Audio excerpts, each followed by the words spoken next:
Lucas, capítulo 21, e o versículo será o 28. Quem lê? Quando começaram a acontecer essas coisas, animai-vos e levantai-vos as vossas cabeças, porque se aproxima a vossa libertação. Amém? Amém. Eu vou ler aqui na tradução da Jerusalém. Ela diz assim: quando começarem a acontecer essas coisas, erguei-vos e levantai a cabeça, pois está próxima a vossa libertação. Que coisas são essas? Aí você vai agora lá para Marcos, capítulo 13, que a gente marcou. Marcos 13, versículo 24. O tema de hoje para a pregação, para a partilha, é bem interessante. É grande, longo, mas é interessante, porque vai dizer assim: o seguidor de Cristo deve viver uma esperança vigilante e esperançosa, discreta e atenta. Esse é o tema que foi colocado no coração das pessoas que são responsáveis para as partilhas durante o mês. E o tema é: o seguidor de Cristo deve viver uma esperança vigilante e esperançosa, discreta e atenta. Só aqui teria assunto para falar a noite inteira. Veja, o seguidor de Cristo. Quem aqui é seguidor de Cristo? Levanta a mão. Todos nós somos seguidores de Cristo. Aí o tema está dizendo que eu e você devemos viver. Aqui eu não estou lendo na Bíblia não, viu? Aqui é o tema que me foi partilhado. Daqui a pouco eu vou para Marcos 13. Daqui a pouco eu vou para Marcos 13, 24. É o tema que toda pregação na terça-feira tem um tema. Aí eu quis ler o tema porque esse tema é muito provocante e nos chama à meditação. O seguidor de Cristo deve viver uma esperança vigilante e esperançosa, discreta e atenta. Então aqui nós somos seguidores de Cristo. Então, se somos seguidores, devemos viver uma esperança vigilante. Eu não posso esperar como quem está, vou usar a expressão para quem não está fazendo nada, vadio. Eu não posso esperar como alguém que está na praça esperando algo acontecer por acaso. Já viu a pessoa que fica na praça? Os idosos, depois que aposenta, muitos ficam na praça. Você chega lá, está fazendo o quê? Não, estou só aqui matando hora, passando o tempo. O seguidor de Cristo não pode esperar de maneira nenhuma sem estar vigilante. Vigia esperando a aurora, qual noiva esperando amor. É assim que o servo espera a vinda do seu Senhor. É assim que o servo espera a vinda do seu Senhor. Vigilante deve ser a nossa esperança. Aí o tema continua. E essa esperança, que deve ser vigilante, também deve ser esperançosa. Como assim? Se já é uma esperança, por que deve ser uma esperança esperançosa? Porque, por exemplo, no tempo do apóstolo São Pedro, disseram assim: o que é feito de suas promessas? Por que ele tarda tanto em vir? Aí São Pedro diz assim: ele não está tardando, ele não está demorando, mas ele está agindo de longanimidade, ou está agindo de misericórdia, está agindo de paciência, porque não quer que ninguém se perca. Então a nossa esperança não pode ser a esperança de alguém que diz assim: será que ele vem mesmo? Será que ele vai voltar mesmo? Como os apóstolos disseram: olha, ele disse que ia ressuscitar, já faz 3 dias e nada aconteceu. Os apóstolos, os discípulos de Emaús, disseram ao próprio Jesus: tu és o único peregrino em Israel que não sabes do que fizeram com Cristo. O prenderam, açoitaram, mataram, o sepultaram. Ele disse que iria ressuscitar o 3º dia, já faz 3 dias e nada aconteceu. Alguém que esperava sem esperança.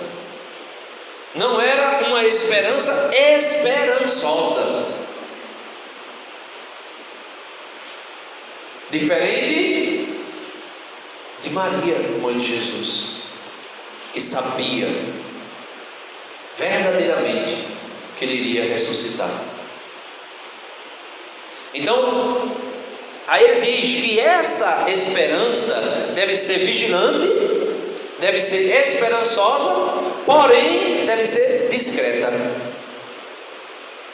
Discreta. O que é uma pessoa discreta? É uma pessoa que é quase imperceptível, que quase ninguém vê. Por exemplo, Maria na Bíblia se fala o mínimo dela.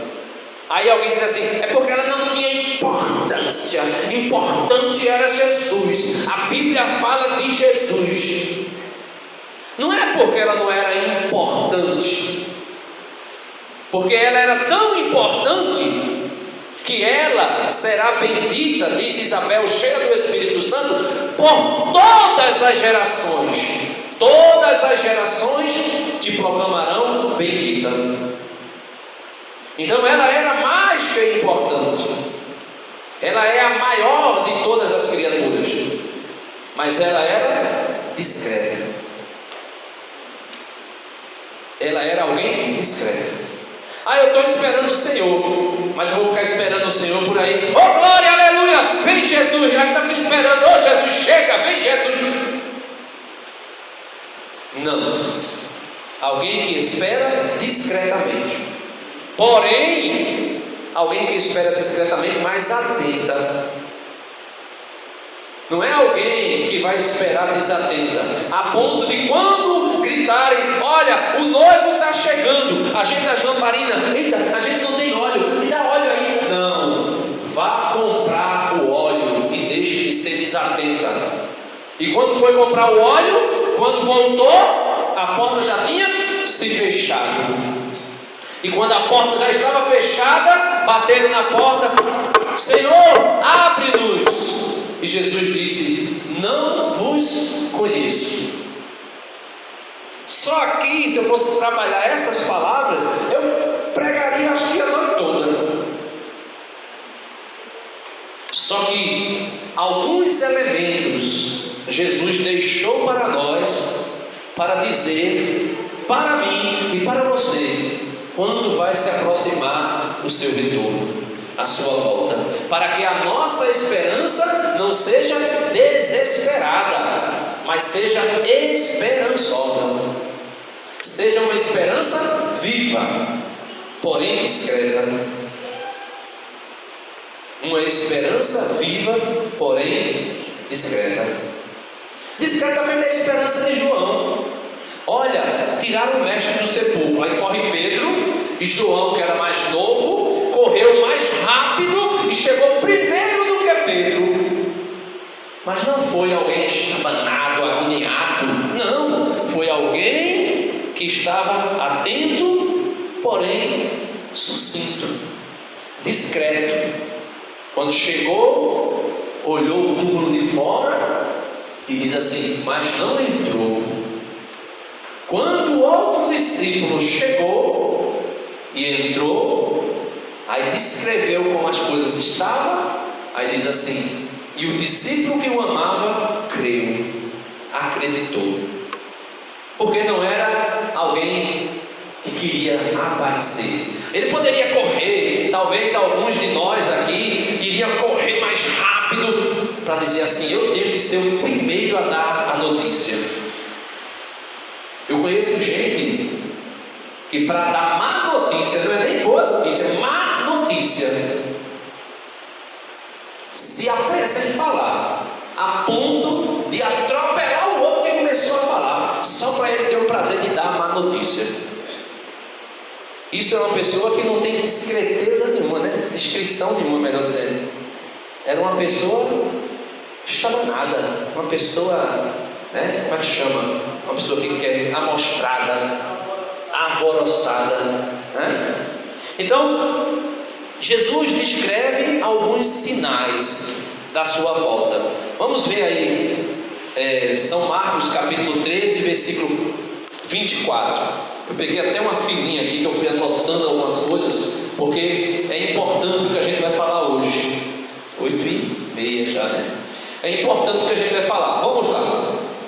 Naqueles dias, porém, depois daquela tribulação, o sol escurecerá, a lua não dará sua claridade, as estrelas estarão caindo do céu, e os poderes que estão nos céus serão abalados. Verão o Filho do Homem vindo entre as nuvens, com grande poder e glória. Então ele enviará os anjos e reunirá seus eleitos dos quatro ventos, da extremidade da terra à extremidade do céu. Aí a gente dá uma paradinha. Então aqui Jesus já está falando sobre o seu retorno, a sua segunda vinda. Ele veio na primeira vinda, ele veio frágil, a ponto de quase ser morto pelos soldados de Herodes, quando tinha 2 aninhos de idade, por ali assim. Veio mas tão frágil e de maneira tão, podemos dizer assim, delicada, a ponto de precisar ser amamentado por uma criatura sua, a sua mãe. E alguém disse: bem-aventurados os seios que te amamentaram. Bem-aventurados os seios que te amamentaram. Jesus vai dizer assim: mas bendito é aquele que ouve a palavra e põe em prática. Aí os protestantes dizem assim: está vendo? Ele está sempre escanteando Maria, porque ela não é importante. Bem-aventurado, mas bem-aventurado não é o seio que amamentou, mas aquele que ouve as minhas palavras e põe em prática. O anjo disse a Maria: tu irás dar à luz a um menino, chamarás de Jesus. Como se fará isso? Eu não sei. A sombra do Altíssimo, o poder do Altíssimo te cobrirá, e o ente que nascer de ti será chamado Santo. Aí ela disse o quê? Seja feita segundo a tua palavra. Ela é aquela que sabe ouvir melhor do que ninguém. Então Jesus não está simplesmente desfazendo da grandeza da mãe de Jesus, que amamenta o seu filho, mas está dando ela como exemplo, que muito maior para ela foi obedecer a palavra dele do que simplesmente amamentar. Simplesmente entre aspas, né? Porque era uma questão biológica, mas isso nutria o Filho de Deus como homem, senão ele teria morrido desnutrido. Se Maria não fizesse comida, se Maria não trocasse, se Maria não cuidasse, se Maria não limpasse, se Maria não desse água para beber, ele morreria. Então, voltando aqui, são alguns sinais que precederão a volta de Jesus. Vou ler de novo. Naqueles dias, porém, depois daquela tribulação, o sol escurecerá, a lua não dará sua claridade, as estrelas estarão caindo do céu, e os poderes que estão nos céus serão abalados. Aí aqui eu coloquei aqui, versículo 24 e 25. O versículo 24 Jesus está falando de sua manifestação gloriosa. Porém, só se dará depois da grande tribulação.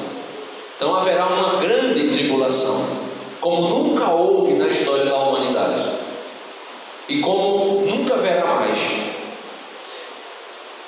Tem alguns elementos que antecederá a vinda de Jesus Cristo. Aí ele coloca aqui: o sol escurecerá, a lua não dará o seu brilho. Pode ser os elementos do cosmos, o sol mesmo, que vai se escurecer, como se escureceu na morte de Cristo em pleno meio-dia. Diz que naquela hora, na morte de Cristo, meio-dia, 3 horas da tarde, em pleno dia, diz que naquela hora se fez como que noite, o sol parou de brilhar. Aí tem uma palavra que diz assim, que o sol podia ser um testemunho do que estavam fazendo com o Filho de Deus. Aí depois ele diz que a lua perderá a sua claridade. Pode ser a lua, esse satélite natural que a gente conhece da Terra. Só que a igreja vai dizer que esse sol que se escurecerá é o próprio Cristo que vai se ausentar, vai se ocultar da face da terra. Não vai poder mais ser visto, entre aspas, não vai poder mais ser sentido. O profeta, acho que é o profeta Joel ou Amós, vai dizer, pela boca do profeta, Deus vai dizer assim: chegará um tempo em que os homens terão fome e sede de ouvir a palavra de Deus, mas não haverá quem pregue. Então, esse sol que se aniquilará ou que se esconderá, a igreja vê também como sendo Cristo que vai se ocultar na grande tribulação ou durante a grande tribulação. Veja, por exemplo, o sol é Jesus Cristo. Malaquias 3:20 vai dizer assim: mas para vós que temeis o meu nome, brilhará o sol de justiça, que tem a cura em seus raios. Para nós, sou Deus, sou eleito. Para nós, os eleitos, o sol brilhará. E ele tem nele, nos seus raios, a cura para os nossos males. São Lucas capítulo 1, versículo 78, vai dizer assim: graças ao coração misericordioso de nosso Deus, pelo qual o sol nascente veio nos visitar.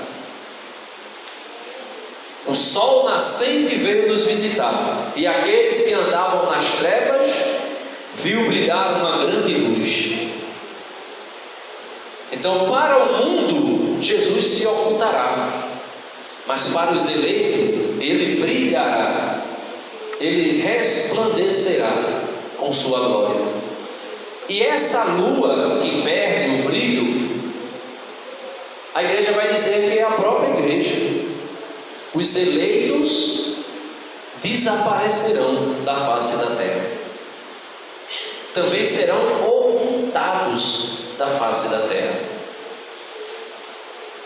O homem e a mulher terá fome e sede, não de pão, não de água, mas da palavra de Deus, e não terá quem pregue.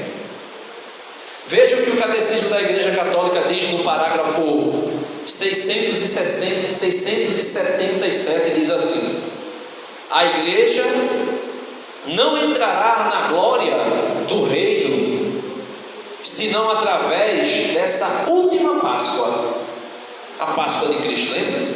Cristo não passou por uma Páscoa. A Páscoa significa passagem, né? Cristo não passou dessa vida para o Pai sem que passasse pela cruz.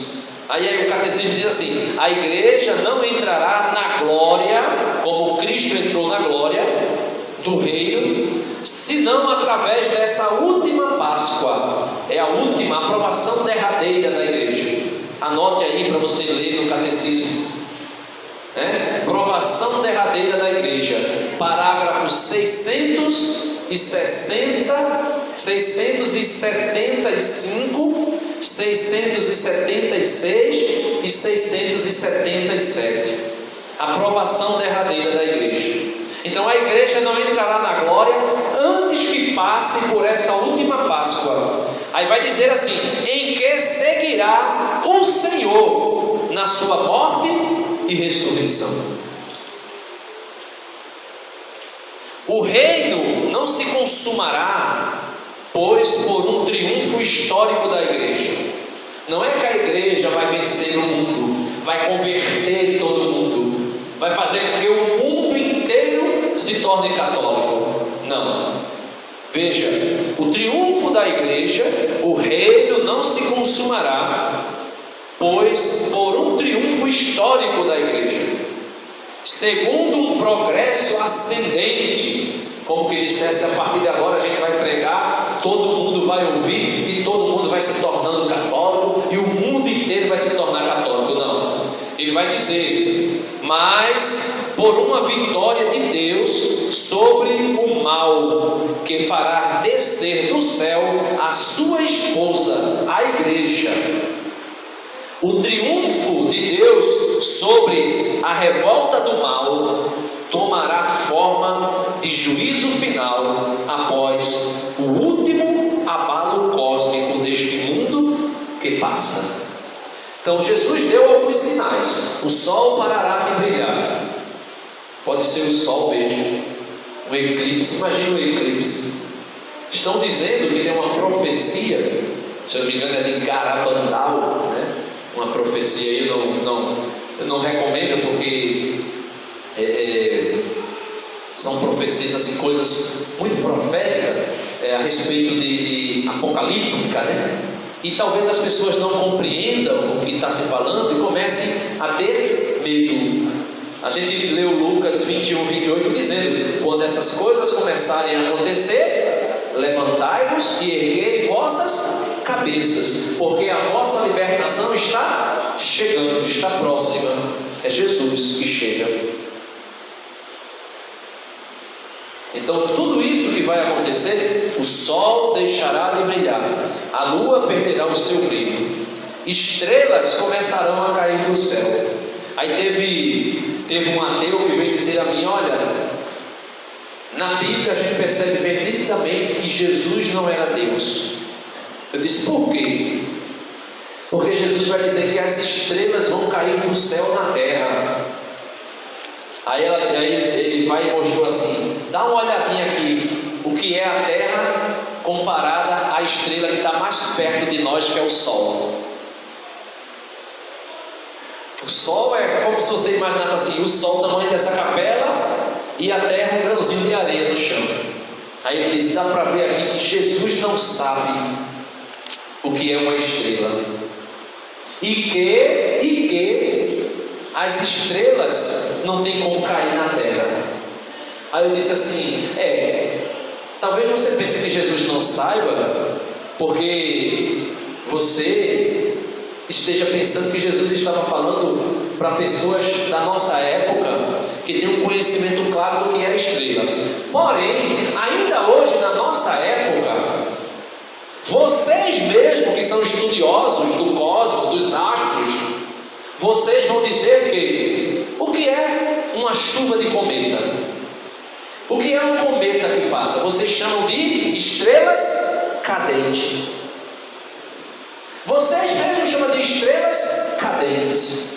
Então, necessariamente, Jesus não estaria falando de um sol, por exemplo, que iria cair sobre a terra. Mas Jesus estava falando de chuvas de meteoro, que vocês chamam de estrelas cadentes. Olha, eu vi uma estrela cadente. A gente não diz? É nada mais, nada menos que meteoros caindo e sendo pulverizado na atmosfera. Não sei. E eles chamam popularmente de estrelas cadentes. No deserto começou a chover granizo, né? A nevar. Nevar. No deserto. E caiu uma chuva torrencial que nunca havia aconteciam, que não aconteceu, que não é natural. estão acontecendo. São sinais. Sinais, né? Sinais extraordinários. Aí continuando aqui para a gente terminar, o versículo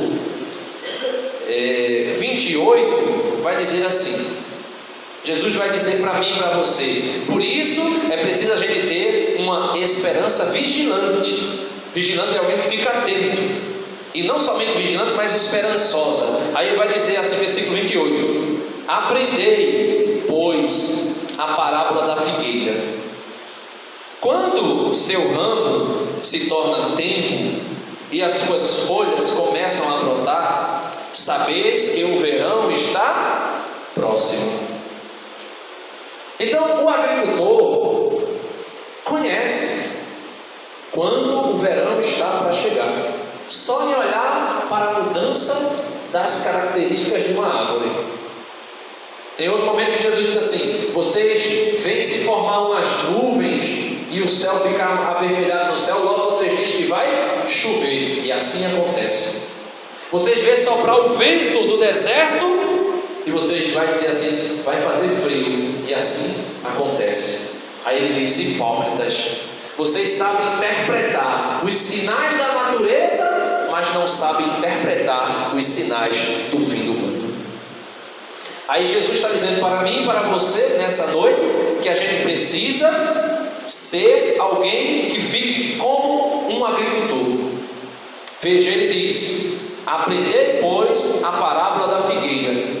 Quando o seu ramo se torna tenro e as suas folhas começam a brotar, sabeis que o verão está próximo. Aí Jesus diz: da mesma forma, dona Normanda, da mesma forma, dona Silene, da mesma forma, seu Denis, seu Cícero, da mesma forma também vós, quando vides estas coisas acontecerem, sabeis que ele está próximo, está às portas. Então, quando esses sinais começarem a acontecer, nós precisamos ficar sabendo que ele está para chegar. Ele está para chegar. E ele continua: em verdade vos digo que esta geração não passará enquanto não tiver acontecido tudo isso. Porque Jesus diz: essa geração não passará enquanto não tiver acontecido tudo isso. Se você ler o versículo, capítulo 13 do início, você vai ver que vai falar de um discurso escatológico, uma introdução, e depois ele vai falar sobre, versículo 14, ele vai falar sobre a grande tribulação de Jerusalém. Aqui Jesus estava falando do fim de Jerusalém, que iria acontecer no ano 70, iria ser sitiada, iria ser destruída.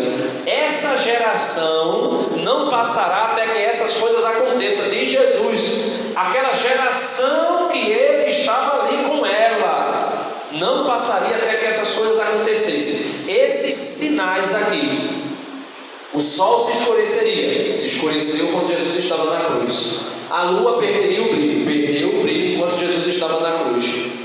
Estrelas caíram no céu, tiveram sinais e mais sinais de estrelas. Tudo isso para dizer que Jerusalém ia ser destruída, e aconteceu.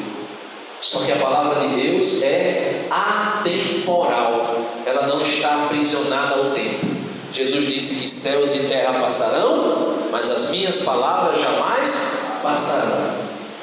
Então, quando Jesus fala do fim do mundo para aquela geração que está ali com ele, o fim do mundo ali foi o fim de Jerusalém, porém se aplica para nós. E ele continua, veja: passará céu e terra, minhas palavras porém não passarão. Quanto à data e a hora, ninguém sabe, nem os anjos no céu, nem o Filho, somente o Pai. Nem os anjos do céu e nem o Filho, mas somente o Pai. Aquela igreja, chamada Igreja Adventista do Sétimo Dia, eles marcaram 2 datas para o retorno de Cristo, e não aconteceu. Eu não consigo entender como é que ainda tem tanta gente aderindo a essa igreja.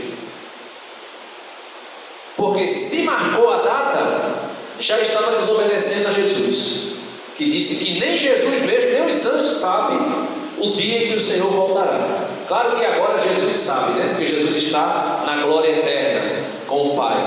Mas enquanto ele estava como homem, de alguma forma, na natureza humana de Cristo, que estava em plena comunhão com a sua natureza divina, foi oculto.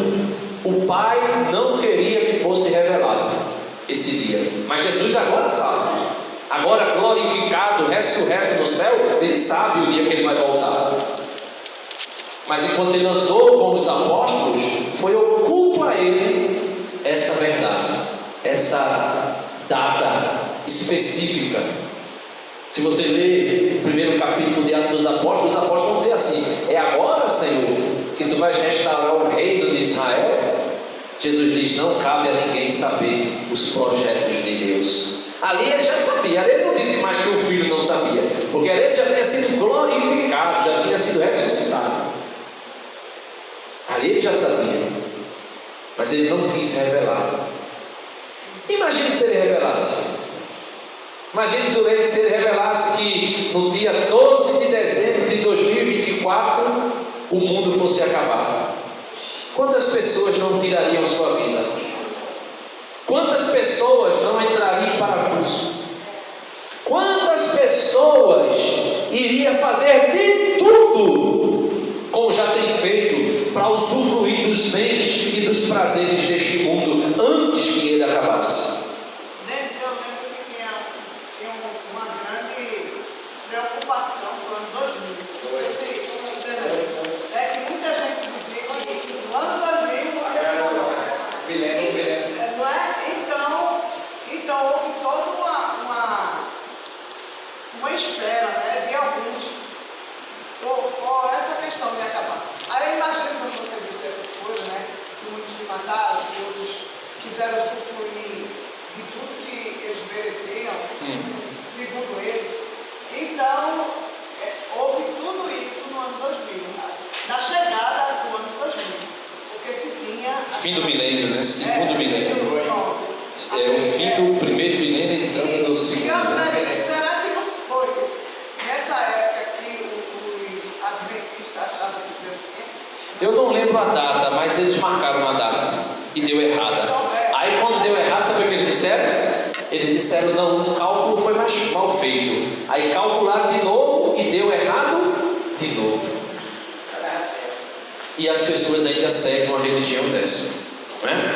Então, concluindo aqui, quando a igreja diz que as estrelas cairão do céu, a igreja também vai falar que nós somos estrelas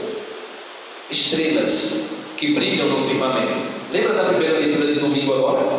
Daniel 12. Aqueles que ensinam esta verdade são como astros luminosos, como estrelas que brilham no firmamento. A igreja vai dizer que nós também somos essas estrelas que brilhamos no firmamento. E quando diz que as estrelas cairão do céu, são muitos dos cristãos, verdadeiramente cristãos, que apostatarão da fé, que abandonarão a fé, que cairão em desgraça. Tem muita gente abandonando a igreja, tem ou não tem? Então são essas estrelas que perdem o brilho ou que caem do céu, né? Estar na igreja é estar no céu. Estar na igreja é estar na glória. Fora da igreja não há salvação. Não tem como ninguém se salvar fora da igreja. Que é isso, Deus? Não, porque a igreja é o corpo de Cristo. A igreja é o corpo de Cristo. Se você estiver apartado do corpo de Cristo, você não tem como se salvar. Jesus disse: eu sou a videira e vocês são os ramos. Se o ramo não der fruto, meu pai vai cortar e jogar fora. Se você for cortar e jogar fora, o que é que acontece? Jesus vai dizer assim: vai minguar, vai secar e depois vai ser queimado no fogo. Jesus está dizendo assim, ó, vai minguar, vai morrer e depois vai para o inferno. É isso que Jesus está dizendo. muitos daí, né, muitos católicos que são estrela, que brilha. Eu sou a luz do mundo, diz Jesus. Aí depois Jesus olha para os apóstolos e diz: vós sois a luz do mundo. Eu sou a luz do mundo, quem me segue não andará nas trevas. Vós sois a luz do mundo. Não se pode esconder uma luz debaixo de um alqueire, tem que ser colocado em cima. E às vezes a gente se esconde. Muitas estrelas que estão caindo no firmamento somos nós que nos escondemos e deixamos de brilhar a luz de Cristo para alguém que está nas trevas. Amém? Louvado seja nosso Senhor Jesus Cristo. Naqueles programas.